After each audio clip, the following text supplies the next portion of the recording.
देश दुनिया च वसते पंजाबियों को खुश आमदीद। मैं हरजिंदर सिंह रंधावा, तुम देख रहे हो पंजाब टैलीविजन और मेरे नाल ने सीनियर जर्नलिस्ट राजीव भास्कर जी और सरदार इंदरप्रीत सिंह जी। भास्कर साहब साडे नाल जुड़ रहे ने जलंधर तो और इंदरप्रीत जी चंडीगढ़ तो साडे नाल शामिल ने। दोनों नूं जी आया। बहुत बहुत शुक्रिया रंधावा जी। थैंक यू रंधावा साहब, थैंक यू। मेहरबानी। मैं जे ये कहां कि तुहाडे पढ़िया लिखिया की भाषा च परसैप्शन कहंदे आ ते साडे पेंडूआं दी भाषा दे विच इहनूं लोक राय कहंदे आ, दंद कथा कहंदे आ। धारनावां ਜਿਹੜੀਆਂ ਹੁੰਦੀਆਂ ਨੇ। ਆਪਾਂ ਵਿਕਰਮ ਸਿੰਘ ਮਜੀਠੀਆ ਦੇ ਉਸ ਸਵਾਲ ਨਾਲ ਅੱਗੇ ਵਧਦੇ ਆ। ਜਦੋਂ ਇੱਕ ਪ੍ਰੈਸ ਕਾਨਫਰੰਸ ਵਿੱਚ ਉਹਨਾਂ ਨੂੰ ਪੁੱਛਿਆ ਜਾਂਦਾ ਵੀ ਜਲੰਧਰੋਂ ਟਿਕਟ ਕਿਹਨੂੰ ਦੇ ਰਹੇ ਹੋ, ਉਹ ਕਹਿੰਦੇ ਮੈਥੋਂ ਕੀ ਪੁੱਛਦੇ ਹੋ, ਮੇਰੀ ਤੇ ਆਪਣੀ ਕੁਰਸੀ ਖਤਰੇ 'ਚ ਆ। ਇਹ ਹੁਣ ਲਾਈਟਰ ਵੇਨ 'ਚ ਹੋਈ ਗੱਲ ਦੇ ਵੱਡੇ ਅਰਥ ਵੀ ਨੇ।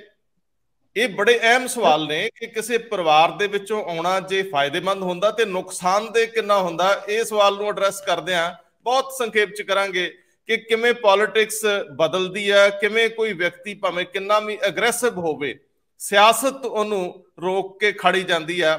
ਇਹ ਦਰਦ ਵੱਡੇ ਨੇ, ਦਰਦਾਂ ਨੂੰ ਜ਼ੁਬਾਨ ਦਿੰਦੇ ਆ। ਬਲਤੇਜ ਪੰਨੂ ਪੰਜਾਬ ਦੇ ਮੁੱਖ ਮੰਤਰੀ ਦੇ ਡਾਇਰੈਕਟਰ ਮੀਡੀਆ ਬਲਤੇਜ ਪੰਨੂ ਸਮੀਖਿਆ ਕਰ ਰਹੇ ਨੇ। ਅੱਜ ਕੱਲ ਉਹ ਘੱਟ ਟੀਵੀ ਚੈਨਲਾਂ ਤੇ ਆਉਂਦੇ ਨੇ, ਪਰ ਉਹਨਾਂ ਨੂੰ ਲੈ ਕੇ ਸਿੱਧੂ ਮੂਸੇਵਾਲੇ ਦੇ ਮਾਤਾ ਬਹੁਤ ਵੱਡੀ ਬਿਆਨਬਾਜ਼ੀ ਕਰ ਰਹੇ ਆ, ਕਟਹਿਰੇ 'ਚ ਖੜਾ ਕਰੇ। ਪਹਿਲਾਂ ਵੀ ਕਰਦੇ ਰਹੇ, ਲੇਕਿਨ ਹੁਣ ਉਹਨਾਂ ਦਾ ਹਮਲਾ ਬੜਾ ਤੇਜ਼ ਸੀ, ਤਿੱਖਾ ਸੀ। ਇਹਦੇ ਉੱਤੇ ਗੱਲ ਵੀ ਕਰਨੀ ਬਣਦੀ ਆ। ਵੈਸੇ ਇੱਕ ਹੋਰ ਲਾਈਟਰ ਵੇਨ 'ਚ ਗੱਲ ਕਰਦੇ ਆ। ਅੱਜ ਕੱਲ ਨਾ ਪੰਜਾਬ ਦੇ ਬਿਊਰੋਕਰੇਟਸ ਦੀ ਨਜ਼ਰ ਚੀਫ ਸੈਕਟਰੀ ਦੇ ਦਫ਼ਤਰ ਤੇ ਰਹਿੰਦੀ ਹੈ ਵੀ ਅੱਜ ਕਿਸੇ ਦੀ ਪ੍ਰਵਾਨਗੀ ਤਾਂ ਨਹੀਂ ਨਿਕਲ ਗਈ। ਲਗਾਤਾਰ ਬੰਦੇ ਗੰਢੇ ਹੋਏ ਆ ਵੀ ਦੱਸਿਓ ਅੱਜ ਮੀਟਿੰਗ ਦਾ ਏਜੰਡਾ ਕੀ ਆ, ਅੱਜ ਕੈਬਨਿਟ ਵਾਲੇ ਪਾਸੇ ਨੂੰ ਕੀ ਲੈ ਕੇ ਜਾ ਰਹੇ ਆ ਜਾਂ ਕੈਬਨਿਟ ਦੇ ਏਜੰਡੇ 'ਚ ਕੀ ਪਾਇਆ ਜਾ ਰਿਹਾ। ਖੈਰ ਚੀਫ ਸੈਕਟਰੀ ਸਾਹਿਬ ਨੇ ਨਵੇਂ ਪ੍ਰਬੰਧ ਕਰ ਲਏ ਆ, ਸਭ ਕੁਝ ਛੁਪਾ ਕੇ ਰੱਖਦੇ ਆ। ਹਰਿਆਣੇ ਦੇ ਚੀਫ ਸੈਕਟਰੀ ਨੇ ਕੌਸ਼ਲ ਸਾਹਿਬ ਨੇ, ਸੰਜੀਵ ਕੌਸ਼ਲ, ਉਹਨਾਂ ਡੀਜੀਪੀ ਅਗਰਵਾਲ ਨੂੰ ਇੱਕ ਚਿੱਠੀ ਭੇਜਤੀ ਕਿ ਕਿਸੇ ਦੇ ਖਿਲਾਫ ਦੀ ਕਾਰਵਾਈ ਤੋਂ ਪਹਿਲਾਂ ਪ੍ਰਵਾਨਗੀ ਲੈ ਲਿਆ ਕਰੋ। 17 ਇਹ 'ਚ ਬਾਅਦ 'ਚ ਸਿਆਪੇ ਬੜੇ ਪੈਂਦੇ। ਚਲੋ ਹੁਣ ਆਪਾਂ ਇੱਥੇ ਗੱਲ ਕਰਨੀ ਹੈ। ਇੰਦਰਪ੍ਰੀਤ ਜੀ ਕੋਲ ਵਾਹਵਾ ਡਾਟਾ ਹੈ, ਪਰ ਉਹਦੇ ਨਾਲ ਨਾਲ ਸਾਡੇ ਕੋਲ 4 ਖਬਰਾਂ ਅਹਿਮ ਨੇ। ਸਭ ਤੋਂ ਪਹਿਲੀ ਖਬਰ, ਪੰਜਾਬ ਦੇ ਵਿੱਚ ਇੰਡਸਟਰੀ ਨੂੰ ਗਰਾਊਂਡ ਵਾਟਰ ਨਾਲ ਜੋੜ ਕੇ ਜਿਹੜਾ ਫੈਸਲਾ ਹੋਇਆ, ਨੋਟੀਫਿਕੇਸ਼ਨ ਹੋਇਆ। ਇੰਡਸਟਰੀ ਜਦੋਂ ਗਰਾਊਂਡ ਵਾਟਰ ਪਾਣੀ, ਧਰਤੀ ਹੇਠਲਾ ਪਾਣੀ ਕੱਢੇਗੀ ਤੇ ਉਹਦੀ ਇੱਕ ਕੀਮਤ ਚੁਕਾਉਣੀ ਪਏਗੀ, ਥੋੜਾ ਸੰਜਮ ਵੀ ਆਊਗਾ। ਔਰ ਉਹ ਪੈਸੇ ਕਿੱਥੇ ਵਰਤੇ ਜਾਣੇ, ਸਰਕਾਰ ਸਾਫ਼ ਹੋਗੀ। ਡੇਰਾ ਸਲਾਬਤਪੁਰੇ ਦੇ ਵਿੱਚ ਕੱਲ ਰਾਮ ਰਹੀਮ ਦੇ ਸਤਸੰਗ ਨੂੰ ਲੈ ਕੇ ਤਣਾਅ ਬਣਿਆ ਰਿਹਾ। ਅਮਰੀਕ ਸਿੰਘ ਅਜਨਾਲਾ ਨੂੰ ਰੋਕਿਆ ਗਿਆ। ਬੈਬਲ ਕਲਾਂ 'ਚ ਰੋਸ ਪ੍ਰਗਟ ਕਰ ਰਹੇ ਲੋਕਾਂ ਨੇ ਉਹਨਾਂ ਨੂੰ ਰੋਕਿਆ। ਔਰ ਇਸੇ ਤਰੀਕੇ ਨਾਲ ਬਠਿੰਡੇ ਦੇ ਆਲੇ ਦੁਆਲੇ ਤਣਾਅ ਬਣਿਆ ਰਿਹਾ ਤੇ ਕਿਸਾਨਾਂ ਨੇ ਰੇਲਾਂ ਰੋਕੀਆਂ। ਕੀ ਰੇਲਾਂ ਰੋਕਣੀਆਂ ਇੱਕ ਹੱਲ ਆ, ਇਹ ਵੀ ਖਬਰ ਲਵਾਂਗੇ। ਅਡਾਨੀ ਦੀ ਖਬਰ ਬੜੀ ਜ਼ਰੂਰੀ ਆ। ਰਾਹੁਲ ਗਾਂਧੀ ਨੇ ਇੱਕ ਦਿਨ ਪਹਿਲਾਂ ਆਪਣੀ ਰੈਲੀ ਕਰਕੇ ਆਪਣਾ ਮਾਰਚ ਖਤਮ ਕਰਤਾ ਹੈ ਔਰ ਇਹਦੇ ਨਾਲ ਨਾਲ ਆਮ ਆਦਮੀ ਕਲੀਨਿਕ ਨੂੰ ਲੈ ਕੇ ਰੌਲਾ ਪੈਂਦਾ ਰਿਹਾ। ਇੰਦਰਪ੍ਰੀਤ ਜੀ, ਸਭ ਤੋਂ ਪਹਿਲਾਂ ਵਿਕਰਮ ਮਜੀਠੀਆ ਦੀ ਉਸ ਸਟੇਟਮੈਂਟ ਨੂੰ ਲੈਣੇ ਜਿਹੜੀ ਉਹਨਾਂ ਨੇ ਹਾਸੇ ਮਖੌਲ ਦੇ ਵਿੱਚ ਹੀ ਦਿੱਤੀ ਹੈ। ਭਾਵੇਂ ਦੇਖੋ, ਬਿਲਕੁਲ ਠੀਕ ਹੈ ਤੁਹਾਡੀ ਗੱਲ ਕਿ ਵਿਕਰਮ ਮਜੀਠੀਆ ਜਿਹੜੇ ਇੱਕ ਯੁਵਾ ਆਗੂ ਹੈਗੇ ਆ, ਪਾਰਟੀ ਦੇ ਵਿੱਚ ਬਹੁਤ ਅਗਰੈਸਿਵ ਨੇ। ਮੈਂ ਤਾਂ ਉਹਨਾਂ ਨੂੰ 2007 ਤੋਂ ਲਗਾਤਾਰ ਦੇਖ ਰਿਹਾ ਤੇ ਜਦੋਂ ਉਹ ਪੋਲਿਟਿਕਸ 'ਚ ਐਂਟਰੀ ਕੀਤੀ ਹੈ ਉਹਨਾਂ ਨੇ ਬਹੁਤ ਹੀ ਤਿਆਰੀ ਨਾਲ, ਉਹਨਾਂ ਕੋਲੇ ਵੀ ਹਿੰਦੀ 'ਚ ਇੱਕ ਸ਼ਬਦ ਹੈਗਾ ਵਾਕਪਟੂਤਾ। ਉਹ ਬੋਲਣ ਦਾ ਜਿਹੜਾ ਸਟਾਈਲ ਹੈ ਉਹ ਬੜਾ ਕਮਾਲ ਦਾ ਉਹਨਾਂ ਦਾ। ਪਰ ਜਿਹੜੀ ਗੱਲ ਤੁਸੀਂ ਕੀਤੀ ਹੈ ਕਿ ਇੱਕ ਜਿਹੜੀ ਪਰਸੈਪਸ਼ਨ ਬਣ ਜਾਂਦੀ ਹੈ ਕਿਸੇ ਵਿਅਕਤੀ ਦੇ ਪ੍ਰਤੀ, ਉਹਨੂੰ ਤੋੜਨਾ ਬਹੁਤ ਔਖਾ ਹੋ ਜਾਂਦਾ ਹੈ। ਖਾਸ ਤੌਰ ਤੇ ਡਰੱਗਸ ਵਾਲਾ ਜਿਹੜਾ ਮਾਮਲਾ ਇਸ ਤਰ੍ਹਾਂ ਦਾ ਹੀ ਹੈ ਜਿਹੜਾ 2015 ਤੋਂ ਵੀ ਪਹਿਲਾਂ 13 ਦੇ ਆਸ-ਪਾਸ ਤੋਂ ਹੀ ਮੈਨੂੰ ਲੱਗਦਾ ਉਹਨਾਂ ਦਾ ਪਿੱਛਾ ਕਰ ਰਿਹਾ ਹੈ। ਅੱਜ 10 ਸਾਲ ਹੋ ਗਏ ਹੈ, ਭਾਵੇਂ ਉਹ ਪਿੱਛੇ ਜੇ ਜੇਲ੍ਹ 'ਚ ਵੀ ਟਾਈਮ ਲਗਾ ਕੇ ਆਏ ਹੈ, ਪਰ ਹਜੇ ਤੱਕ ਵੀ ਉਹ ਪਿੱਛਾ ਨਹੀਂ ਛੱਡ ਰਿਹਾ। ਹੁਣ ਪਰਸੋਂ ਹੀ ਜਿਹੜੀ ਦੁਬਾਰਾ ਇਸੇ ਕੇਸ ਦੇ ਉੱਤੇ ਬਹਿਸ ਹੋਈ ਹੈ ਔਰ ਇਹਦੀ ਜਿਹੜੀ ਰਿਪੋਰਟ ਹਰਪ੍ਰੀਤ ਸਿੱਧੂ ਹੋਰਾਂ ਨੇ ਦਿੱਤੀ ਹੋਈ ਸੀਗੀ ਡਰੱਗਸ ਦੇ ਉਹ ਲੈ ਕੇ, ਉਹ ਹਾਈ ਕੋਰਟ ਦੇ ਵਿੱਚ ਫਸਟ ਟਾਈਮ ਉਹਦੀ ਸੀਲ ਖੁੱਲੀ ਹੈ। ਉਹ ਲਗਾਤਾਰ ਵਿਰੋਧੀ ਧਿਰਾਂ ਦੇ ਨਿਸ਼ਾਨੇ ਤੇ ਹੈਗੇ ਹੀ ਨੇ।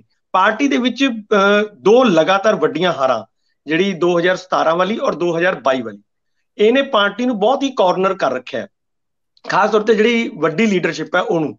ਔਰ ਝੁੰਦਾ ਕਮੇਟੀ ਨੇ ਵੀ ਇਹ ਕਿਹਾ ਕਿ ਬਈ ਜਿਹੜੀ ਸਾਨੂੰ ਸਾਰੀ ਸਮੁੱਚੀ ਲੀਡਰਸ਼ਿਪ ਚੇਂਜ ਕਰਨੀ ਪਏਗੀ ਤਾਂ ਹੀ ਸਾਡੀ ਰਿਵਾਈਵਲ ਹੈ। ਹੁਣ ਉਹਦੇ ਵਿੱਚ ਇਹ ਦੇਖਣਾ ਬਣਦਾ ਵੀ ਅਗਰ ਸੁਖਬੀਰ ਬਾਦਲ ਨਹੀਂ ਤਾਂ ਫਿਰ ਕੌਣ? ਤਾਂ ਸਭ ਤੋਂ ਉੱਪਰ ਨਾਮ ਫਿਰ ਵਿਕਰਮ ਸਿੰਘ ਮਜੀਠੀਆ ਦਾ ਹੀ ਆਉਂਦਾ। ਪਰ ਹੁਣ ਉਹ ਨਾ ਆਏ ਤਾਂ ਉਹ ਇਸ ਕਰਕੇ ਫਿਰ ਨਿਸ਼ਾਨੇ ਤੇ ਰਹਿੰਦੇ ਹੀ ਨੇ। ਤੇ ਖਾਸ ਤੌਰ ਤੇ ਹੁਣ ਮੈਂ ਜਿਵੇਂ ਗੱਲ ਕਰਾਂ ਕਿ ਦੇਖੋ ਕਿੰਨਾ ਟਾਈਮ ਹੋ ਗਿਆ ਹੈ ਇਸ ਇਸ਼ੂ ਦਾ ਤਾਂ ਕੋਈ ਨਿਤਾਰਾ ਨਹੀਂ ਹੋ ਰਿਹਾ ਕਿ ਉਹਨਾਂ ਦਾ ਹੈ ਰੋਲ ਕਿ ਨਹੀਂ ਹੈ। ਖਾਸ ਤੌਰ ਤੇ ਤੁਹਾਨੂੰ ਯਾਦ ਹੋਊਗਾ ਇੱਕ ਵਾਰ ਸੁਨੀਲ ਜਾਖੜ ਹੋਰੀ ਵੀ ਉਹਨਾਂ ਦੇ ਉੱਤੇ ਸਟੇਟਮੈਂਟ ਦੇ ਕੇ ਵਿਧਾਨ ਸਭਾ 'ਚ ਬੜੇ ਕਸੂਤੇ ਫਸ ਗਏ ਸੀ, ਜਦੋਂ ਉਹਨਾਂ ਨੇ ਕਿਹਾ ਸੀ ਵੀ ਮੈਨੂੰ ਨਹੀਂ ਲੱਗਦਾ ਕਿ ਬਿਕਰਮ ਮਜੀਠੀਆ ਜਾਂ ਉਹਨਾਂ ਦਾ ਪਰਿਵਾਰ ਇਸ ਡਰੱਗਸ ਵਾਲੇ ਕੇਸਾਂ ਦੇ ਵਿੱਚ ਇਨਵੋਲਵ ਹੋਏਗਾ, ਕਿਉਂਕਿ ਉਹ ਬਹੁਤ ਵੱਡੀ ਫੈਮਿਲੀ ਤੋਂ ਆਉਂਦੇ ਆ। ਤਾਂ ਆਪਣੀ ਪਾਰਟੀ ਦੇ ਨਿਸ਼ਾਨੇ ਤੇ ਸੁਨੀਲ ਜਾਖੜ ਵੀ ਆ ਗਏ ਸੀ। ਸੋ ਮੈਂ ਜਿਹੜੀ ਕਹਿ ਰਿਹਾ ਵੀ ਪਰਸੈਪਸ਼ਨ ਹੁੰਦੀ ਹੈ ਨਾ, ਉਹ ਤੋੜਨੀ ਬਹੁਤ ਔਖੀ ਹੋ ਜਾਂਦੀ ਹੈ। ਬਿਕਰਮ ਮਜੀਠੀਆ ਲਈ ਵੀ ਸਭ ਤੋਂ ਵੱਡੀ ਪ੍ਰੋਬਲਮ ਇਹੀ ਹੋ ਰਹੀ ਹੈ। ਇਹਦੇ 'ਚ ਇੱਕ ਚੀਜ਼ ਮੈਂ ਸ਼ਾਮਲ ਕਰਨਾ ਚਾਹੁੰਦਾ, ਕਿਉਂਕਿ ਜਦੋਂ ਅਕਾਲੀ ਪੋਲਿਟਿਕਸ ਨੂੰ ਤੁਸੀਂ ਪਿਛਲੇ 2-3 ਦਹਾਕਿਆਂ ਤੱਕ ਜਾ ਕੇ ਵੇਖਦੇ ਹੋ, ਪਿਛਲ ਝਾਤ ਮਾਰਦੇ ਹੋ, ਬਾਦਲ ਟੌੜੇ ਦਾ ਇੱਕ ਸਮਾਨਾਂਤਰ ਸਾਥ ਰਹਿੰਦਾ ਤੇ ਟੌੜਾ ਨੂੰ ਸੀਮਿਤ ਕਰਤਾ ਗਿਆ ਸੀਗਾ ਟੋਟਲ ਧਾਰਮਿਕ ਖੇਤਰ 'ਚ। ਉਹ ਭਾਵੇਂ 30 ਸਾਲ ਦੇ ਵਾਂਗ ਸ਼੍ਰੋਮਣੀ ਕਮੇਟੀ ਦੇ ਪ੍ਰਧਾਨ ਰਹੇ, ਪਰ ਉਹਨਾਂ ਦੇ ਨੇੜਲੇ ਇਹ ਦਾਅਵਾ ਕਰਦੇ ਰਹੇ ਕਿ ਉਹਨਾਂ ਦੀ ਖਾਹਿਸ਼ ਪੰਜਾਬ ਦੇ ਮੁੱਖ ਮੰਤਰੀ ਬਣਨ ਦੀ ਸੀ। ਉਹਨਾਂ ਨੂੰ ਸੀਮਿਤ ਕਰਤਾ ਗਿਆ ਔਰ ਬਾਕੀ ਲੀਡਰਸ਼ਿਪ ਵੀ ਹੌਲੀ ਹੌਲੀ ਸਦਾ ਪ੍ਰਕਾਸ਼ ਸਿੰਘ ਬਾਦਲ ਦੇ ਨਾਲ ਨਾਲ ਕਾਰਨਰ ਹੁੰਦੀ ਰਹੀ, ਹਾਸ਼ੀਏ ਤੇ ਚਲੇ ਗਈ। ਹੁਣ ਕੀ ਇਹੀ ਮਾਮਲਾ, ਇਹੀ ਟੈਕਟਸ, ਕਿਉਂਕਿ ਇਹ ਆਮ ਸਿਆਸੀ ਹਲਕਿਆਂ 'ਚ ਗੱਲ ਚਲਾਈ ਜਾਂਦੀ ਹੈ ਕਿ ਜੇ ਬਾਦਲ ਰਾਜ ਦੇ ਵਿੱਚ ਬਿਕਰਮ ਦੇ ਉੱਤੇ ਇਲਜ਼ਾਮ ਲੱਗੇ ਸੀ, ਉਹਨਾਂ ਦੀ ਕੋਈ ਪੁਖਤਾ ਜਾਂਚ ਕਰਾ ਕੇ ਉਹਨਾਂ ਨੂੰ ਤੁਸੀਂ ਕਲੀਨ ਚਿੱਟ ਵੀ ਦੇ ਸਕਦੇ ਸੀ।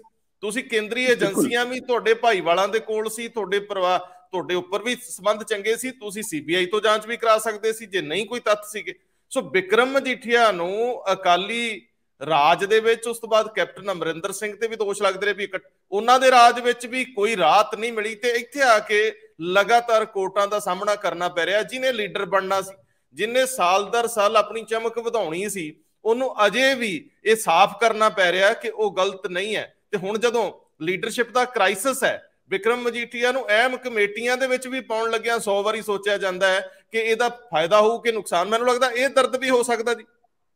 ਬਿਲਕੁਲ ਇਹ ਹੈ ਹੀ ਹੈ। ਮੈਂ ਤੁਹਾਨੂੰ ਕਿਹਾ ਕਿ ਉਹ ਇੱਕ ਇਹੋ ਜਿਹੇ ਲੀਡਰ ਤਾਂ ਘੱਟੋ ਘੱਟ ਉਹਨਾਂ ਨੇ ਆਪਣੇ ਆਪ ਨੂੰ ਸਥਾਪਿਤ ਕਰ ਹੀ ਲਿਆ ਇਹੋ ਜਿਹੇ ਲੀਡਰ ਦੇ ਤੌਰ ਤੇ, ਜਿੱਥੇ ਉਹਨਾਂ ਨੂੰ ਕਿਸੇ ਹੋਰ ਦੀ ਲੋੜ ਨਹੀਂ ਹੈ। ਮਤਲਬ ਉਹ ਆਪਣੇ ਆਪ ਵੀ ਸਟੈਬਲਿਸ਼ ਹੋ ਚੁੱਕੇ ਹੈ। ਪਰ ਸਵਾਲ ਇਹੀ ਹੈ ਕਿ ਉਹਨਾਂ ਨੂੰ ਜਿਹੜੀ ਉਹਨਾਂ ਦੀ ਵਿਦਨ ਪਾਰਟੀ ਦੇ ਜਿਹੜੇ ਲੋਕ ਨੇ ਉਹ ਕਿਵੇਂ ਅੱਗੇ ਆਣ ਦੇਣਗੇ। ਖਾਸ ਤੌਰ ਤੇ ਜਦੋਂ ਬਾਦਲ ਪਰਿਵਾਰ ਦੀ ਤੁਸੀਂ ਗੱਲ ਕਰ ਰਹੇ ਹੋ, ਤੇ ਬਾਦਲ ਪਰਿਵਾਰ ਦੇ ਵਿੱਚ ਇਹ ਬਹੁਤ ਰਾਜਨੀਤਿਕ ਹਲਕਿਆਂ ਦੇ ਵਿੱਚ ਸਰਗੋਸ਼ੀਆਂ ਸੀਗੀਆਂ ਇਸ ਗੱਲ ਦੀਆਂ ਕਿ ਖਾਸ ਤੌਰ ਤੇ ਬਾਦਲ ਪਰਿਵਾਰ ਹੀ ਨਹੀਂ ਚਾਹੁੰਦਾ ਕਿ ਉਹ ਅੱਗੇ ਆਣ। ਜਿਸ ਤਰ੍ਹਾਂ ਦਾ ਤੁਸੀਂ ਦੇਖੋ ਵਿਧਾਨ ਸਭਾ ਦੇ ਵਿੱਚ ਉਹ ਅਗਰੈਸ਼ਨ ਨਾਲ ਵਿਰੋਧੀ ਧਿਰਾਂ ਨੂੰ ਕਟਗਰੇ 'ਚ ਖੜਾ ਕਰਦੇ ਹੈ।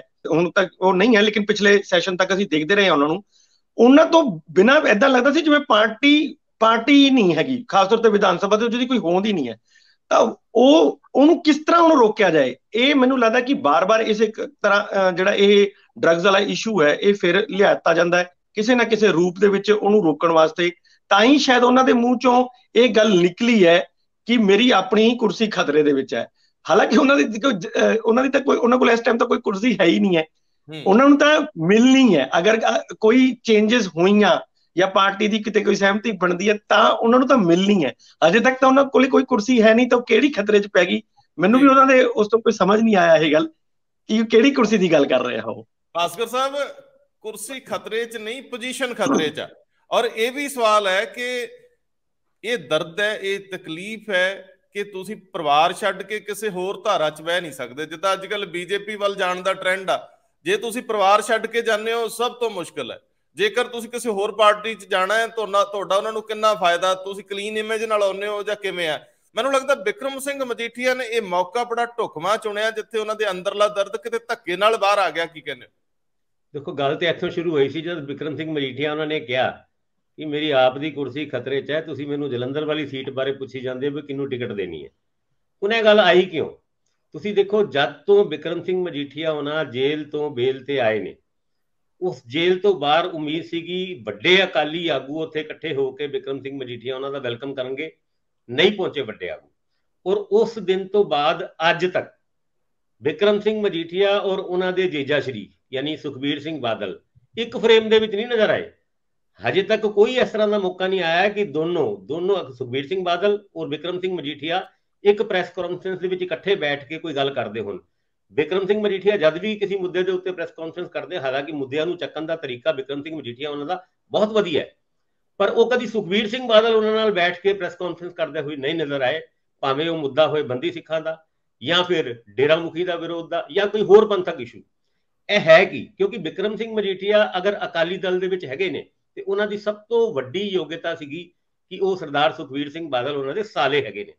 ਉਸ ਸਾਲੇ ਵਜੋਂ ਐਂਟਰੀ ਕਰਨ ਤੋਂ ਬਾਅਦ ਅੱਜ ਅਗਰ ਉਹ ਇਹ ਗੱਲ ਕਹਿ ਰਹੇ ਨੇ ਕਿ ਮੇਰੀ ਕੁਰਸੀ ਨੂੰ ਵੀ ਭਰਾਵਾ ਖਤਰਾ ਹੀ ਹੈਗਾ, ਮੈਨੂੰ ਆਪ ਦਾ ਨਹੀਂ ਪਤਾ, ਉਹਦੀ ਵਜ੍ਹਾ ਪਿਛਲੇ 4-5 ਮਹੀਨਿਆਂ ਦੇ ਵਿੱਚ ਸੁਖਬੀਰ ਸਿੰਘ ਬਾਦਲ ਉਹਨਾਂ ਦੇ ਨਾਲ ਬਿਕਰਮ ਸਿੰਘ ਮਜੀਠੀਆ ਉਹਨਾਂ ਦਾ ਨਜ਼ਰ ਨਾ ਆਣਾ, ਔਰ ਉਸ ਮੁੱਦੇ ਕਿਉਂਕਿ ਬਿਕਰਮ ਉਹਨਾਂ ਦੀ ਨਾਰਾਜ਼ਗੀ ਕੀ ਹੈ ਸੁਖਬੀਰ ਸਿੰਘ ਬਾਦਲ ਉਹਨਾਂ ਤੋਂ ਮੋਟੇ ਤੌਰ ਤੇ, ਹਾਲਾਂਕਿ ਉਹਨਾਂ ਨੇ ਕਿਸੇ ਨੂੰ ਦੱਸੀ ਤੇ ਨਹੀਂ, ਪਰ ਬਿਕਰਮ ਸਿੰਘ ਮਜੀਠੀਆ ਉਹਨਾਂ ਜਦੋਂ ਜੇਲ੍ਹ ਵਿੱਚ ਗਏ ਸੀਗੇ ਉਸ ਟਾਈਮ ਜੇਲ੍ਹ ਤੋਂ ਬਾਹਰ ਮੋਰਚੇ ਲਾਉਣ ਦੀ ਗੱਲ ਅਕਾਲੀ ਦਲ ਨੇ ਕੀਤੀ ਸੀ ਕਿ ਆਪਾਂ ਪੱਕਾ ਮੋਰਚਾ ਜੇਲ੍ਹਾਂ ਤੋਂ ਬਾਹਰ ਲਾ ਦਾਂਗੇ, ਪਰ ਉਹ ਮੋਰਚੇ ਕਦੀ ਲੱਗੇ ਨਹੀਂ।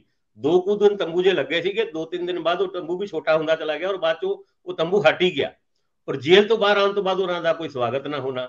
ਇਹ ਜਿਹੜੀ ਇੰਟਰਨਲ ਪੋਲਿਟਿਕਸ ਹੈ ਅਕਾਲੀ ਦਲ ਦੀ, ਔਰ ਅਕਾਲੀ ਦਲ ਦੇ ਵਿੱਚੋਂ ਬਾਰ-ਬਾਰ ਇਹ ਖਬਰ ਆਉਂਦੀ ਹੈ ਕਿ ਬਹੁਤ ਸਾਰੇ ਵੱਡੇ ਆਗੂ ਭਾਜਪਾ ਵੱਲ ਤੁਰ ਜਾਣਗੇ ਜਾਂ ਕਿਸੇ ਹੋਰ ਪੋਲੀਟੀਕਲ ਪਾਰਟੀ ਵੱਲ ਤੁਰ ਜਾਣਗੇ। ਇਹ ਸਾਰੀ ਖਬਰਾਂ ਦੇ ਵਿੱਚ ਬਿਕਰਮ ਸਿੰਘ ਮਜੀਠੀਆ ਉਹਨਾਂ ਦਾ ਇਹ ਕਹਿਣਾ ਕਿ ਭਰਾਵਾ ਮੇਰੀ ਕੁਰਸੀ ਵੀ ਖਤਰੇ 'ਚ ਹੈ, ਇਹ ਬੜੀ ਇੰਪੋਰਟੈਂਸ ਰੱਖਦੀ ਹੈ, ਭਾਵੇਂ ਲਾਈਟਰ ਵੇਨ ਦੇ 'ਚ ਉਹਨਾਂ ਨੇ ਕਹੀ ਹੈ, ਪਰ ਇਹ ਅਕਾਲੀ ਦਲ ਦੀ ਇੰਟਰਨਲ ਪੋਲਿਟਿਕਸ ਨੂੰ ਬੜੀ ਦੂਰ ਤੱਕ ਦੇਖਣ ਵਾਸਤੇ ਕਾਫੀ ਹੈਗੀ ਹੈ। ਪਰ ਇਹਦੇ ਨਾਲ ਇਹ ਵੀ ਸਵਾਲ ਤਾਂ ਹੁੰਦਾ ਹੈ ਕਿ ਬਿਕਰਮ ਸਿੰਘ ਮਜੀਠੀਆ ਦੇ ਅੰਦਰ ਇਹ ਵੀ ਦਰਦ ਤਾਂ ਹੋ ਸਕਦਾ ਹੈ ਕਿ ਅੱਜ ਮੈਂ ਵਿਧਾਨ ਸਭਾ 'ਚ ਤੇ ਹੋਣਾ ਹੀ ਸੀ ਜੇ ਮੈਂ ਮਜੀਠੇ ਤੋਂ ਇਲੈਕਸ਼ਨ ਲੜਦਾ। ਮੈਨੂੰ ਇੱਕ ਵਾਰੀ ਉਹਨਾਂ ਨੇ ਆਪਣੀ ਉਸ ਇਲੈਕਸ਼ਨ ਕੰਪੇਨ ਦੇ ਦੌਰਾਨ ਸੁਖਬੀਰ ਸਿੰਘ ਬਾਦਲ ਵੱਲ ਮੂੰਹ ਕਰਕੇ ਗੱਲ ਕਹੀ ਸੀ, ਜਦੋਂ ਸੁਖਬੀਰ ਸਿੰਘ ਬਾਦਲ ਕੰਪੇਨ ਕਰਨ ਆਏ ਸੀਗੇ ਅੰਮ੍ਰਿਤਸਰ ਸ਼ਹਿਰੀ ਦੀ ਉਹ ਸੀਟ ਦੇ ਵਿੱਚੋਂ, ਔਰ ਉਹਨਾਂ ਨੇ ਕਿਹਾ ਸੀਗਾ ਕਿ ਪਤਾ ਨਹੀਂ ਪ੍ਰਧਾਨ ਜੀ ਨੂੰ ਕਿਹਨੇ ਕਹਿਤਾ ਜਾਂ ਕਿਹਦੀ ਸਲਾਹ 'ਚ ਆ ਕੇ ਇਹਨਾਂ ਨੇ ਮੈਨੂੰ ਇੱਥੇ ਭੇਜਤਾ, ਮੈਂ ਤਾਂ ਉੱਥੇ ਹੀ ਬਿਹਤਰ ਸੀਗਾ। ਮੈਨੂੰ ਲੱਗਦਾ ਕਿ ਵਿਧਾਨ ਸਭਾ ਦੇ ਵਿੱਚ ਨਾ ਹੋਣਾ ਤੇ ਮੁਸ਼ਕਲਾਂ ਦੇ ਵਿੱਚ ਹੋਣਾ ਬਿਕਰਮ ਸਿੰਘ ਮਜੀਠੀਆ ਦੀ ਅਹਿਮੀਅਤ ਨੂੰ ਲੱਗੇ ਖੋਰੇ। ਭਾਵੇਂ ਚਲੋ ਤੁਸੀਂ ਮੁੱਦਿਆਂ ਤੇ ਪ੍ਰੈਸ ਕਾਨਫਰੰਸ ਤਾਂ ਕਰਦੇ ਰਹਿੰਦੇ ਹੋ, ਪਰ ਸੰਕਟ ਤਾਂ ਹੈ ਕਿ ਤੁਹਾਡੀ ਆਪਣੀ ਪੋਜੀਸ਼ਨ ਕੀ ਹੈ।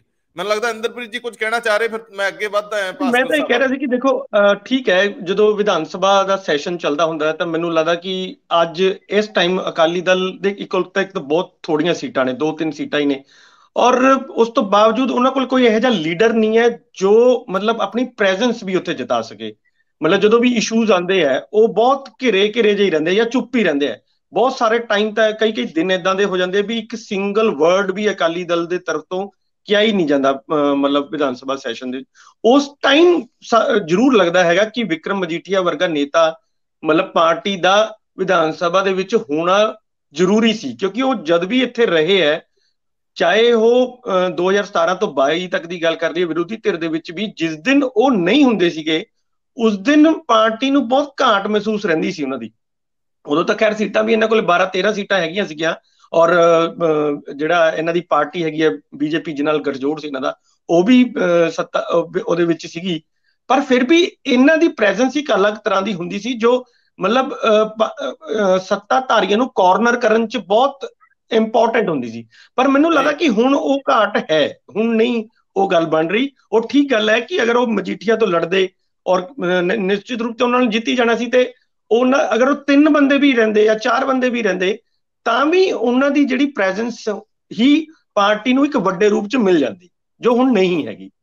ਸਭ ਤੋਂ ਜ਼ਿਆਦਾ ਹੀਟ ਐਕਸਚੇਂਜ ਹੋਈ ਹੈ ਆਪਸ ਵਿੱਚ ਉਹ ਸਿੱਧੂ ਮਜੀਠੀਆ ਜਾਂ ਜਿਹੜਾ ਖਹਿਰਾ ਮਜੀਠੀਆ, ਇਹਨਾਂ ਸਾਰਿਆਂ 'ਚ ਹੁੰਦੀ ਰਹੀ ਹੈ, ਜਿਹੜੀ ਬਾਅਦ ਦੇ ਵਿੱਚ ਮਿਸਿੰਗ ਰਹੀ ਆ। ਭਾਸਕਰ ਸਾਹਿਬ ਜਾਂਦੇ ਹੁਣ ਇਹਨਾਂ ਮਾਮਲਿਆਂ ਨੂੰ, ਸਿਆਸੀ ਵਿਅਕਤੀਗਤ ਮਾਮਲਿਆਂ ਨੂੰ ਛੋਟੀ ਜਿਹੀ ਜ਼ੁਬਾਨ ਹੋਰ ਦਈਏ।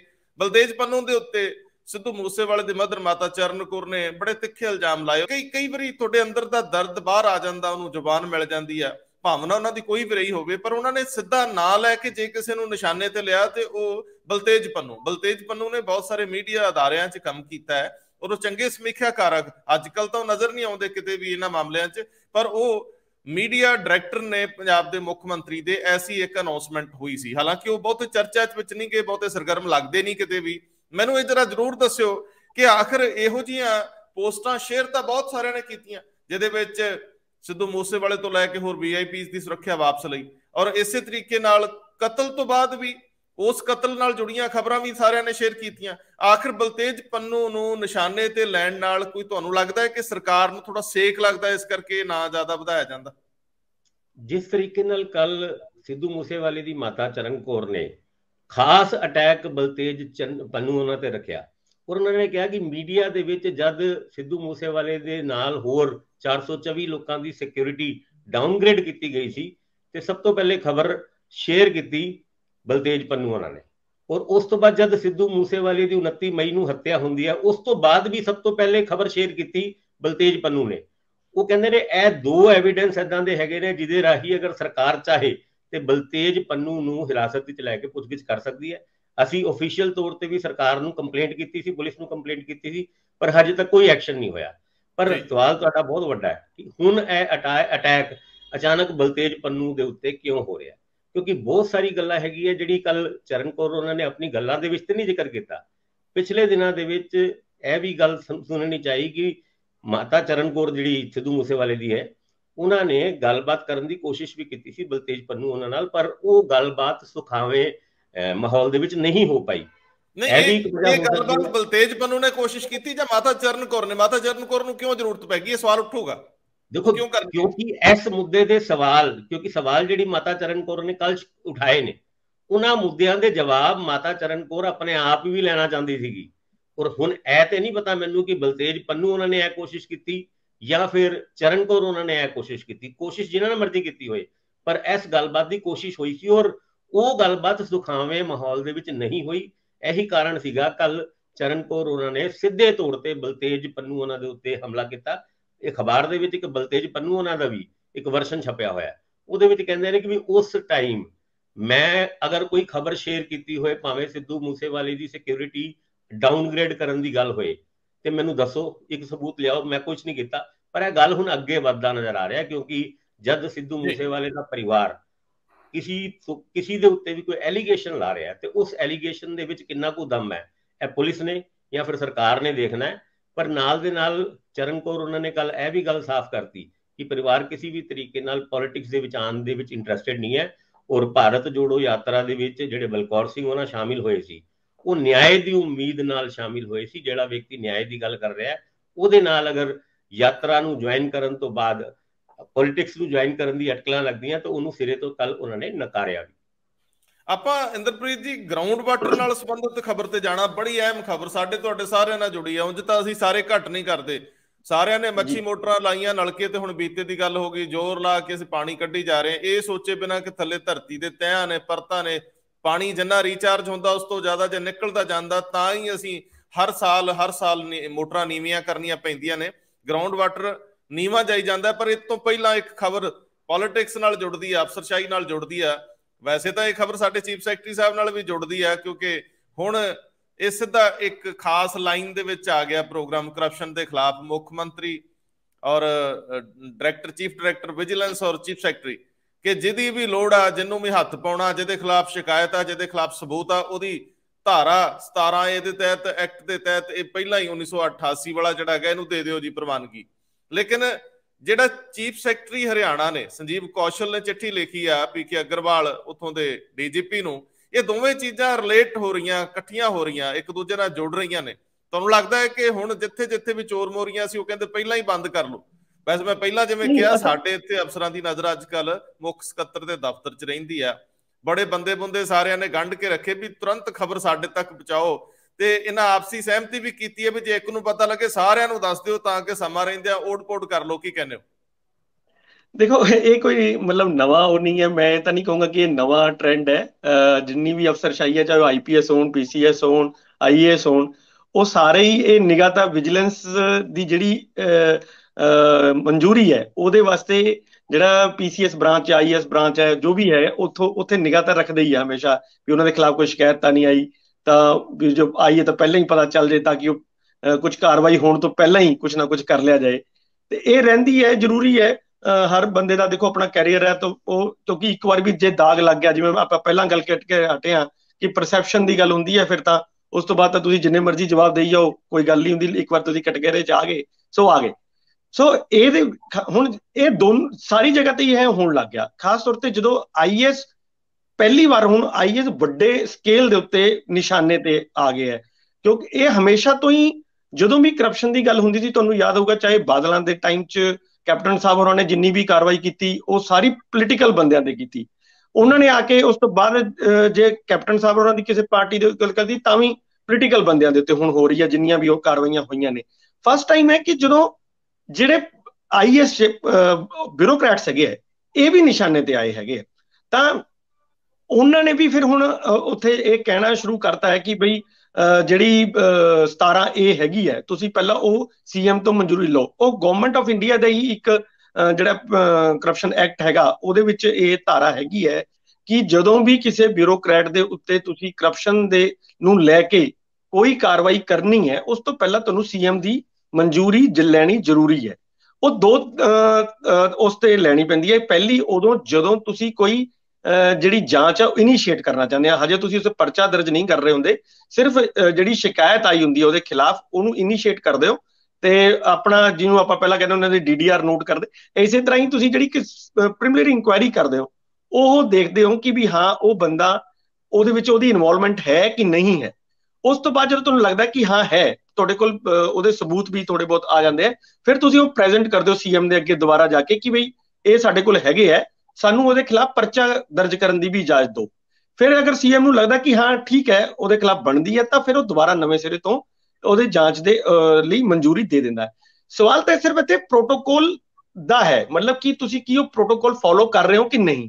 ਅਗਰ ਤੁਸੀਂ ਨਹੀਂ ਕਰਦੇ ਤਾਂ ਇਹ ਚੀਜ਼ਾਂ ਜਾ ਕੇ ਜਦੋਂ ਹਾਈ ਕੋਰਟਾਂ ਦੇ ਵਿੱਚ ਜਦੋਂ ਕੇਸ ਜਾਂਦੇ ਹੈ, ਤੁਸੀਂ ਦੇਖਿਆ ਹੋਣਾ ਪਿਛਲੇ ਕਿੰਨੇ ਕੇਸ ਇਸੇ ਤਰ੍ਹਾਂ ਹੀ ਬਹੁਤ ਵੱਡੇ ਸਕੇਲ ਤੇ ਬਾਹਰ ਆਏ, ਚਾਹੇ ਉਹ ਸਰਵੇਸ਼ ਕੌਸ਼ਲ ਹੋਰਾਂ ਜੀ ਦਾ ਮਾਮਲਾ ਹੋਏ, KBS ਸਿੱਧੂ ਜੀ ਦਾ ਮਾਮਲਾ ਹੋਏ, ਕਾਹਨ ਸਿੰਘ ਪੰਨੂ ਹੋਰਾਂ ਜੀ ਦਾ ਮਾਮਲਾ ਹੋਏ, ਉਹ ਸਾਰੇ ਉੱਤੇ ਮਤਲਬ ਜਦੋਂ ਆਉਂਦੇ ਆ ਉੱਥੇ ਫਿਰ ਵਿਜੀਲੈਂਸ ਖੁਦ ਹੀ ਕਹਿ ਦਿੰਦੀ ਹੈ ਕਿ ਜੀ ਸਾਡੇ ਤੋਂ ਗਲਤੀ ਹੋ ਗਈ, ਅਸੀਂ ਜਾਂਚ ਨਹੀਂ ਸੀ ਮੰਗੀ, ਅਸੀਂ ਤਾਂ ਸਿਰਫ ਪੁੱਛਤਾਛ ਲਈ ਉਹ ਕਰਨੀ ਸੀਗੀ।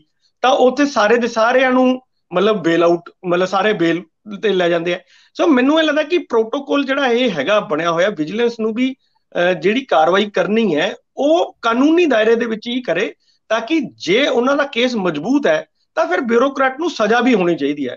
ਜੋ ਮੈਨੂੰ ਹਜੇ ਤੱਕ ਲੱਗ ਰਿਹਾ ਕਿ ਹਜੇ ਤੱਕ ਇਸ ਤਰ੍ਹਾਂ ਦਾ ਕੋਈ ਮਾਮਲਾ ਨਹੀਂ ਆ ਰਿਹਾ ਕਿ ਕਿਸੇ ਮਾਮਲੇ ਦੇ ਵਿੱਚ ਬਿਊਰੋਕਰੈਟ ਨੂੰ ਕੋਈ ਸਜ਼ਾ ਵੀ ਹੋਈ ਹੋਵੇ। ਆਪਾਂ ਨੂੰ ਇਹਨਾਂ ਦਾ ਤਾਂ ਬਹੁਤ ਹੈ, ਜਿਵੇਂ ਤੁਸੀਂ ਦੇਖੋ ਚੌਟਾਲਾ ਸਾਹਿਬ ਦਾ ਕੇਸ ਸੀਗਾ, ਉਹ ਵੀ ਕਰਪਸ਼ਨ ਐਕਟ ਦਾ ਹੀ ਸੀ, ਉਹ ਤਾਂ ਕਿੰਨੇ ਸਾਲ ਅੰਦਰ ਲਾਏ ਕਿ, ਪਰ ਉਹਦੇ ਨਾਲ ਜਿਹੜੇ ਬੰਦੇ ਦੂਜੇ ਹੁੰਦੇ ਆ ਕਿ ਉਹਨਾਂ ਨੂੰ ਉਹਨੇ ਜ਼ਿੰਮੇਵਾਰ ਨਹੀਂ ਹੁੰਦੇ।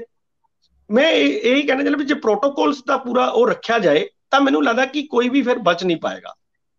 ਜੀ ਭਾਸਕਰ ਸਾਹਿਬ ਕੁਝ ਕਹਿਣਾ ਚਾਹ ਰਹੇ ਆ? ਭਾਸਕਰ ਸਾਹਿਬ ਵੈਸੇ ਤਾਂ ਕਈ ਵਾਰੀ ਜਦੋਂ ਮਿਲੀਆਂ ਪ੍ਰਵਾਨਗੀਆਂ ਦੇ ਵਿੱਚ ਇਬਾਰਤ ਵੀ ਬਦਲਣੀ ਪੈਂਦੀ ਹੈ, ਜਿਵੇਂ ਠੀਕ ਹੈ ਇਹਨਾਂ ਨੇ ਸਰਵੇਸ਼ ਕੌਸ਼ਲ KBS ਸਿੱਧੂ ਦੇ ਮਾਮਲੇ 'ਚ ਜਿਹੜੀ ਪ੍ਰਵਾਨਗੀ ਦਿੱਤੀ ਹੋਈ ਸੀ, ਚੀਫ ਸੈਕਟਰੀ ਨੂੰ ਜਾ ਕੇ ਉਹਦੀ ਇਬਾਰਤ ਉਹਦੇ ਅੰਦਰਲੇ ਸ਼ਬਦ ਬਦਲਨੇ ਪਏ। ਤੇ I ਵਾਲਾ ਬੜਾ ਰੌਲਾ ਪਿਆ, ਇਨਕੁਆਇਰੀ ਕਿ ਇਨਵੈਸਟੀਗੇਸ਼ਨ ਦੋਨੇ ਮਾਮਲੇ ਸੀ ਜੀ, ਕਿ I। ਹਾਂ ਤੁਸੀਂ ਗੱਲ ਕਰ ਰਹੇ ਸੀ ਰੰਧਾਵਾ ਜੀ, 17A ਦੇ ਉੱਤੇ ਨਾ ਲਗਾਤਾਰ ਇਹ ਕਨਫਿਊਜ਼ਨ ਬਣੀ ਹੋਈ ਹੈ, ਔਰ ਇਸ ਕਨਫਿਊਜ਼ਨ ਦੇ ਬਣੇ ਹੋਣ ਦਾ ਕਾਰਨ ਵੀ ਸਰਕਾਰਾਂ ਹੀ ਹੈ। ਕਿਉਂਕਿ ਅੱਜ ਅਸੀਂ ਹਰਿਆਣਾ ਦੀ ਇਹ ਖਬਰ ਪੜ੍ਹ ਕੇ ਇਸ ਗੱਲ ਨੂੰ ਡਿਸਕਸ ਵੀ ਕਰ ਰਹੇ ਹਾਂ ਕਿ ਸੰਜੀਵ ਕੌਸ਼ਲ ਉਹਨਾਂ ਨੇ, ਹਰਿਆਣਾ ਦੇ ਚੀਫ ਸੈਕਟਰੀ ਨੇ ਹੁਣ ਇਹ ਗੱਲ DGP ਅਗਰਵਾਲ ਸਾਹਿਬ ਨੂੰ ਲਿਖਤੀ ਹੈ ਕਿ ਵੀ ਪਹਿਲੇ ਪ੍ਰਵਾਨਗੀ ਲਓ, ਉਸ ਤੋਂ ਬਾਅਦ ਇਨਵੈਸਟੀਗੇਸ਼ਨ E ਔਰ I ਵਾਲੀ ਗੱਲ ਤਦ ਸ਼ੁਰੂ ਕਰੋ। ਪਰ ਇਸ ਤੋਂ ਪਹਿਲੇ ਸੰਜੀਵ ਕੌਸ਼ਲ ਉਹਨਾਂ ਨੇ ਇੱਕ ਚਿੱਠੀ ਲਿਖੀ ਸੀਗੀ, ਜਿਸ ਚਿੱਠੀ ਦੇ ਵਿੱਚ ਇਹ ਗੱਲ ਕਲੈਰੀਫਾਈ ਕਰਤੀ ਸੀ 17A ਦੀ ਪਰਮਿਸ਼ਨ ਉਹਨਾਂ ਕੇਸਾਂ ਦੇ ਵਿੱਚ ਲੋੜ ਨਹੀਂ ਹੈ ਜਿਹਦੇ ਵਿੱਚ ਰੈੱਡ ਹੈਂਡਡ ਫੜੇ ਜਾਣ ਦੀ ਗੱਲ ਹੈਗੀ ਹੈ, ਜਾਂ ਫਿਰ ਫੌਰੀ ਤੌਰ ਤੇ ਇਹ ਗੱਲ ਸਾਫ਼ ਹੁੰਦੀ ਹੈ ਕਿ ਇੰਟੈਂਸ਼ਨ ਗਲਤ ਸੀ, ਕਰਪਸ਼ਨ ਹੀ ਇੰਟੈਂਸ਼ਨ ਸੀ ਕੋਈ ਡਿਸੀਜਨ ਲੈਣ ਦਾ। ਉਸ ਤੋਂ ਇਲਾਵਾ ਉਸ 17A ਦੇ ਕਲੌਜ਼ ਦੇ ਵਿੱਚ ਇਹ ਵੀ ਗੱਲ ਲਿਖੀ ਹੈ ਕਿ ਪਹਿਲੇ ਇਹ ਦੇਖਣਾ ਹੋਏਗਾ ਕਿ ਮੈਲਾਫਾਈਡ ਇੰਟੈਂਸ਼ਨ ਹੈ ਜਾਂ ਬੋਨਾਫਾਈਡ ਇੰਟੈਂਸ਼ਨ ਹੈ, ਕਿਸੇ ਡਿਸੀਜਨ ਲੈਣ ਤੋਂ ਪਹਿਲਾਂ ਉਹਦੇ ਉੱਤੇ ਬਹੁਤਾ ਧਿਆਨ ਕਿਉਂ ਨਹੀਂ ਦਿੱਤਾ ਗਿਆ। ਹੁਣ ਇਹ ਸਾਰੀ ਗੱਲਾਂ ਤੋਂ ਬਾਅਦ ਜਦ ਵਿਜੀਲੈਂਸ ਉਹਨਾਂ ਨੇ ਪਿਛਲੇ ਦਿਨਾਂ ਦੇ ਵਿੱਚ ਨੀਲਿਮਾ ਦੇ ਖਿਲਾਫ ਕੇਸ ਕੀਤਾ ਸੀਗਾ, FIR ਕੀਤੀ ਸੀ, ਉਸ ਟਾਈਮ ਵੀ ਵਿਜੀਲੈਂਸ ਬਿਊਰੋ ਨੇ ਇਹ ਗੱਲ ਕਹੀ ਸੀ, ਕਿਉਂਕਿ ਇਹ ਫਾਈਲ ਦੇ ਵਿੱਚ ਟੈਂਪਰਿੰਗ ਕਰਨ ਦਾ ਮੁੱਦਾ ਔਰ ਇਹਦੇ ਵਿੱਚ ਕਿਸੇ ਵੀ ਤਰੀਕੇ ਦੀ ਪਰਮਿਸ਼ਨ ਦੀ ਲੋੜ ਨਹੀਂ ਹੈ। ਉਸ ਤੋਂ ਬਾਅਦ ਮੁੱਖ ਮੰਤਰੀ ਦੇ ਦਫ਼ਤਰ ਤੋਂ ਹੀ ਇਹ ਇੱਕ ਇੰਸਟਰਕਸ਼ਨ ਜਾਂਦੀ ਹੈ ਕਿ ਵੀ ਜਿਹੜੇ ਵੀ IAS ਜਾਂ PCS ਆਫੀਸਰ ਦੇ ਖਿਲਾਫ ਕੇਸ ਦਰਜ ਕਰੋ, ਉਸ ਤੋਂ ਪਹਿਲੇ 17A ਦੀ ਪਰਮਿਸ਼ਨ ਲਿੱਤੀ ਜਾਏ। ਮੈਨੂੰ ਇਹ ਲੱਗਦਾ ਹੈ ਕਿ ਇਹ ਜਿਹੜਾ ਸਰਕਸ ਦੀ ਚੱਲ ਰਹੀ ਹੈ, ਆਮ ਵਿਅਕਤੀ ਪੰਜਾਬ ਦੇ ਵਿੱਚ ਆਮ ਵਿਅਕਤੀ ਇਸ ਆਮ ਆਦਮੀ ਪਾਰਟੀ ਦੀ ਸਰਕਾਰ ਤੋਂ ਇਹੀ ਭਾਲ ਰਿਹਾ ਸੀਗਾ ਕਿ ਇਹ ਸਰਕਾਰ ਆਉਣ ਤੋਂ ਬਾਅਦ ਕਰਪਸ਼ਨ ਖਤਮ ਹੋਊਗੀ। ਉੱਥੇ ਇਹ ਸਵਾਲ ਹੁੰਦਾ ਹੈ ਕਿ ਵੀ IAS ਆਫੀਸਰ ਜਾਂ PCS ਆਫੀਸਰ ਨੂੰ ਬਲੈਂਕਟ ਇੱਕ ਤਰੀਕੇ ਨਾਲ ਕਵਰ ਦੇਣ ਦੀ ਕੀ ਲੋੜ ਹੈ, ਔਰ 17A ਨੂੰ ਆਪਣੇ ਹਿਸਾਬ ਨਾਲ ਸਾਰੇ ਵਿਅਕਤੀ ਕਹਿ ਲਓ ਜਾਂ ਸਾਰੇ ਜਿਹੜੇ ਅਫਸਰ ਕਹਿ ਲਓ ਆਪਣੇ ਹਿਸਾਬ ਨਾਲ ਇੰਟਰਪ੍ਰੀਟੇਟ ਕਰ ਰਹੇ ਨੇ। ਮੈਨੂੰ ਲੱਗਦਾ ਇਸ ਮੁੱਦੇ ਦੇ ਉੱਤੇ ਸਰਕਾਰ ਨੂੰ ਬਿਲਕੁਲ ਕਲੈਰੀਫਾਈ ਕਰਨਾ ਚਾਹੀਦਾ ਹੈ ਕਿਹਨਾਂ ਕੇਸਾਂ ਦੇ ਵਿੱਚ 17A ਦੀ ਪਰਮਿਸ਼ਨ ਦੀ ਲੋੜ ਹੈ, ਕਿਹਨਾਂ ਕੇਸਾਂ ਦੇ ਵਿੱਚ 17A ਦੀ ਪਰਮਿਸ਼ਨ ਦੀ ਲੋੜ ਨਹੀਂ ਹੈ, ਜਾਂ ਫਿਰ ਕੋਈ ਸਿੰਗਲ ਵਿੰਡੋ ਸਿਸਟਮ ਇਦਾਂ ਦਾ ਖੋਲ ਦੇਣਾ ਚਾਹੀਦਾ ਕਿ ਵੀ ਜਿਹਦੇ ਵਿੱਚ ਹੱਥ ਪਾਓ ਤੇ ਪਰਮਿਸ਼ਨ ਲੈ ਲਓ। ਹੁਣ ਇਦਾਂ ਹੀ ਹੋ ਰਿਹਾ ਮੈਨੂੰ ਲੱਗਦਾ, ਤਾਂ ਹੀ ਅਫਸਰਾਂ ਦੀ ਜਾਨ ਫਸੀ ਹੋਈ ਆ ਵੀ ਚੀਫ ਸੈਕਟਰੀ ਦੇ ਦਫ਼ਤਰ 'ਚ ਨਕਲੋ ਹਰਕਤ ਕੀ ਆ, ਅੱਜ ਕਿਹੜੀ ਚਿੱਠੀ ਆਈ ਕਿਹੜੀ ਗਈ। ਮੈਂ ਤਾਂ ਅੰਦਰ ਕੋਸ਼ਿਸ਼ ਕੀਤੀ ਝਾਕ ਕੇ ਵੇਖਣ ਦੀ, ਮੈਨੂੰ ਪਤਾ ਲੱਗਿਆ ਵੀ ਤਣਾਅ ਕਾਫੀ ਹੈ, ਕਿਉਂਕਿ ਵਿਜੀਲੈਂਸ ਵੀ ਕਾਫੀ ਸਖਤ ਹੈ ਇਹਨਾਂ ਮਾਮਲਿਆਂ 'ਚ। ਇੰਦਰਪ੍ਰੀਤ ਜੀ, ਇਸ ਗੱਲ ਨੂੰ ਵੀ ਛੋਟੀ ਜਿਹੀ ਜ਼ੁਬਾਨ ਇੱਕ ਵਾਰੀ ਥੋੜੇ ਜਿਹੇ ਸ਼ਬਦਾਂ 'ਚ ਦੇ ਦਿਓ ਕਿ ਜਿਹੜੇ ਇਹ 3 ਸਾਬਕਾ ਅਧਿਕਾਰੀਆਂ ਦਾ ਤੁਸੀਂ ਹੁਣੇ ਨਾਂ ਲਿਆ, KPS ਸਿੱਧੂ, ਸਰਵੇਸ਼ ਕੌਸ਼ਲ, ਕਾਨ ਸਿੰਘ ਪੰਨੂ, ਔਰ 2 ਸਾਬਕਾ ਮੰਤਰੀ ਜਨਮੇਜਾ ਸਿੰਘ ਸੇਖੋਂ, ਸ਼ਰਨਜੀਤ ਸਿੰਘ ਢਿੱਲੋਂ ਤੇ ਉਹਨਾਂ ਦੇ PA, ਖਾਸ ਤੌਰ ਤੇ ਇਹਨਾਂ 5 ਬੰਦਿਆਂ ਦੀ ਗੱਲ ਤੇ ਬੜੀ ਸਾਫ਼ ਹੋਈ ਹੈ ਕਿ ਇਹ ਲਗਭਗ 1, 2, 3 ਤਰੀਕ ਦੇ ਵਿੱਚ ਇਹਨਾਂ ਨੂੰ ਸੱਦਿਆ ਗਿਆ, ਦਸਤਾਵੇਜ਼ ਲੈ ਕੇ ਆਉਣ ਲਈ ਕਿਹਾ, ਪ੍ਰਾਪਰਟੀ ਦੇ ਦਸਤਾਵੇਜ਼ ਲੈ ਕੇ ਆਉਣ ਲਈ ਕਿਹਾ। ਇਹਦਾ ਮਤਲਬ ਹੈ ਕਿ ਜਿਹੜੀ ਪਹਿਲੀ ਪੁੱਛਗਿੱਛ ਹੋਈ ਆ ਇਰੀਗੇਸ਼ਨ ਸਕੈਮ ਦੇ ਵਿੱਚ, ਸਿੰਚਾਈ ਘੁਟਾਲੇ ਦੇ ਵਿੱਚ, ਉਹਦੇ ਸੰਬੰਧੀ ਮੁੱਢਲੇ ਤੌਰ ਦੇ ਉੱਤੇ ਵਿਜੀਲੈਂਸ ਨੂੰ ਲੱਗਦਾ ਹੈ ਕਿ ਹੁਣ ਅੱਗੇ ਗੱਲ ਵਧਾ ਲੈਣੀ ਚਾਹੀਦੀ ਆ, ਜਾਂ ਉਹਨਾਂ ਨੂੰ ਜਵਾਬ ਸੈਟੀਸਫੈਕਟਰੀ ਨਹੀਂ ਮਿਲੇ, ਇਹਦਾ ਮਤਲਬ ਹੈ ਕਿ ਗੱਲ ਅੱਗੇ ਤੁਰੂਗੀ, ਗੱਲ ਮੁੱਕਦੀ ਨਹੀਂ। ਨਹੀਂ, ਬਿਲਕੁਲ ਇਹ ਤਾਂ ਗੱਲ ਤਾਂ ਅੱਗੇ ਚੱਲੇਗੀ, ਕਿਉਂਕਿ ਖੁਦ ਸਰਕਾਰ ਨੇ ਪਹਿਲਾਂ ਜਦੋਂ ਇਹ ਇਸ਼ੂ ਆਇਆ ਸੀਗਾ ਪਿਛਲੀ ਸਰਕਾਰਾਂ ਵੇਲੇ ਵੀ, ਉਦੋਂ ਵੀ ਆਮ ਆਦਮੀ ਪਾਰਟੀ ਨੇ ਵੀ ਇਹਨੂੰ ਕਾਫੀ ਚੱਕਿਆ ਸੀ ਕਿ ਇਹਦੇ ਵਿੱਚ ਢਿੱਲੀ ਕਾਰਵਾਈ ਚੱਲ ਰਹੀ ਹੈ। ਹੁਣ ਜਦੋਂ ਕਿ ਉਹਨਾਂ ਦੀ ਖੁਦ ਦੀ ਸਰਕਾਰ ਹੈ ਤਾਂ ਨੈਚੁਰਲੀ ਇਹ ਕੇਸ ਫਿਰ ਵਧੇਗਾ। ਔਰ ਤੁਸੀਂ ਜਿਹੜੀ ਗੱਲ ਕੀਤੀ ਹੈ ਕਿ ਉਹਨਾਂ ਨੂੰ ਦੁਬਾਰਾ ਬੁਲਾਇਆ ਹੈ, ਮੈਨੂੰ ਲੱਗਦਾ ਕਿ ਦੁਬਾਰਾ ਬੁਲਾਇਆ ਹੀ ਤਾਂ ਜਾਂਦਾ ਜੇ ਤੁਸੀਂ ਸੈਟੀਸਫਾਈ ਨਹੀਂ ਹੋ ਰਹੇ।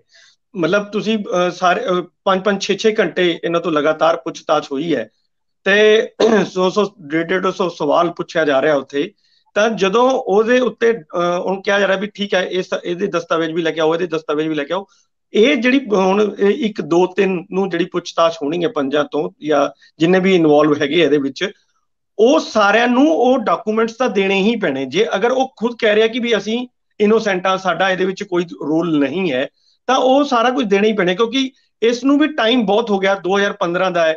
ਜੇ ਮੰਨ ਲਓ ਅੱਜ ਤੁਸੀਂ ਕਿਸੇ ਬਿਊਰੋਕਰੈਟ ਨੂੰ ਜਾਂ ਕਿਸੇ ਮੰਤਰੀ ਨੂੰ ਇਹ ਸਵਾਲ ਪੁੱਛਦੇ ਹੋ ਕਿ ਤੁਸੀਂ ਫਲਾਣੀ ਇਜਾਜ਼ਤ ਕਿਉਂ ਦਿੱਤੀ, ਤਾਂ ਉਹ ਵੀ ਮੇਰਾ ਖਿਆਲ ਹੈ ਉਦੋਂ ਤੱਕ ਕੁਝ ਨਹੀਂ ਕਹਿ ਪਾਏਗਾ ਜਦ ਤੱਕ ਕਿ ਉਹ ਖੁਦ ਡਾਕੂਮੈਂਟ ਨਹੀਂ ਦੇਖੇਗਾ ਕਿ ਹਾਂ ਇਹ ਮੈਂ ਉਦੋਂ ਕਿਉਂ ਦਿੱਤੀ ਸੀ, ਚਾਹੇ ਉਹ ਸਹੀ ਹੋਵੇ ਜਾਂ ਗਲਤ, ਇਹਦਾ ਨਿਤਾਰਾ ਤਾਂ ਬਾਅਦ ਚ ਹੋਏਗਾ। ਲੇਕਿਨ ਐਟਲੀਸਟ ਉਹਨੂੰ ਡਾਕੂਮੈਂਟ ਤਾਂ ਉਹ ਦਿਖਾਣੇ ਹੀ ਪੈਣਗੇ ਜਦੋਂ ਉਸ ਤੇ ਉਹ ਐਲੀਗੇਸ਼ਨ ਲੱਗੇਗਾ। ਤੇ ਮੈਨੂੰ ਲੱਗਦਾ ਕਿ ਇਹ ਸ਼ਾਇਦ ਜਿਹੜੀ ਪੁੱਛਤਾਛ ਪਿਛਲੇ ਗੇੜ ਦੀ ਹੋਈ ਸੀ ਉਹਦੇ ਵਿੱਚ ਇਹ ਸਾਰੇ ਦਿਖਾਏ ਗਏ ਸੀ ਔਰ ਉਸ ਤੇ ਸਵਾਲ ਇਹਨਾਂ ਨੂੰ ਕੀਤੇ ਗਏ ਸੀ ਵੀ ਇਹਦਾ ਜਵਾਬ ਤੁਸੀਂ ਲੈ ਕੇ ਆਓ। ਤੇ ਜਿਹੜੀ ਹੁਣ ਨੈਕਸਟ ਵਾਲੀ 1-2 ਤਰੀਕ ਦੀ ਹੈਗੀ ਹੈ ਉਹਦੇ ਵਿੱਚ ਇਹ ਦੇਣੇ ਪੈਣਗੇ ਔਰ ਇਹ ਚੱਲੇਗਾ ਕੇਸ। ਮੈਨੂੰ ਲੱਗਦਾ ਕਿ ਇਹ ਰੁਕਣ ਵਾਲਾ ਨਹੀਂ ਹੈਗਾ, ਕਿਤੇ ਨਾ ਕਿਤੇ ਤਾਂ ਇਹ ਸਿਰੇ ਲੱਗੇਗਾ ਹੀ। 2017 ਤੋਂ ਹੋਈ FIR ਤੇ ਹੁਣ ਤੱਕ ਅਜੇ ਵੀ ਸਵਾਲ ਪੁੱਛਗਿੱਛ ਤੱਕ ਹੀ ਫਸੇ ਹੋਏ ਆ। ਇਹ ਵੀ ਸਾਡੇ ਸਿਸਟਮ ਦਾ ਬਾਬਾ ਆਲਮ ਹੀ ਹੈ, ਬਾਬਾ ਆਦਮ ਹੀ ਹੈ ਕਿ ਇੰਨਾ ਨਰਾਲਾ ਰਹਿੰਦਾ ਹੈ